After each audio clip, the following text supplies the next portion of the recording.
This is Charles, one of the surgeons at Melbourne Vet Specialist Centre, and I had a few requests for a review of the pre- and post-operative radiographs on the femur fracture or femur fractures that I just repaired. So here goes.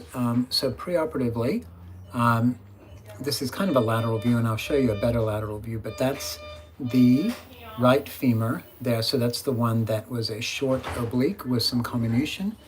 And this was the left femur, which was a long oblique with less comminution.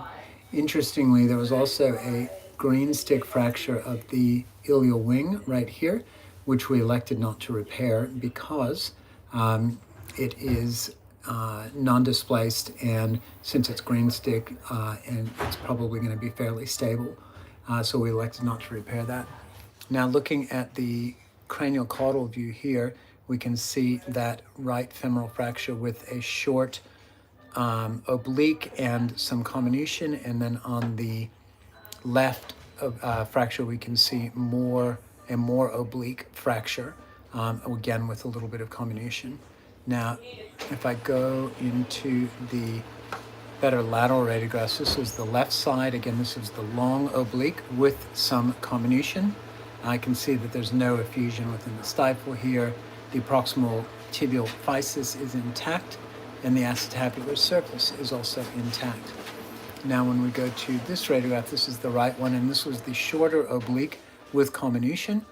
You can see that as it rests, there's some external rotation of the proximal femur compared to the distal femur. Now, I'll come out of this and go to the post-op. So this is the right side.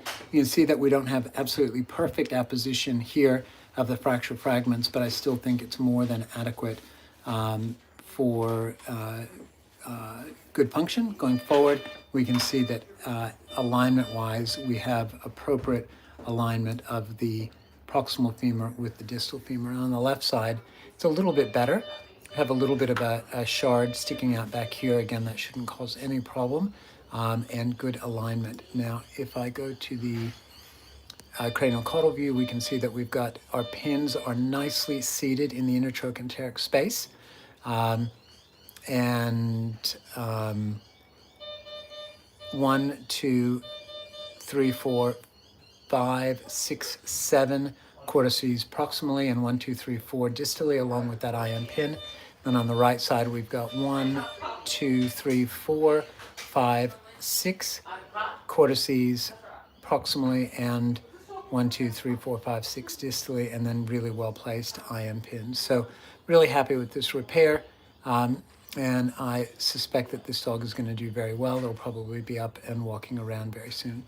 Anyway, thanks a lot for watching. If you haven't already done so, please subscribe to our channel and make sure you turn on notifications so you'll get a ding on your phone the next time we live stream, and we'll see you again soon.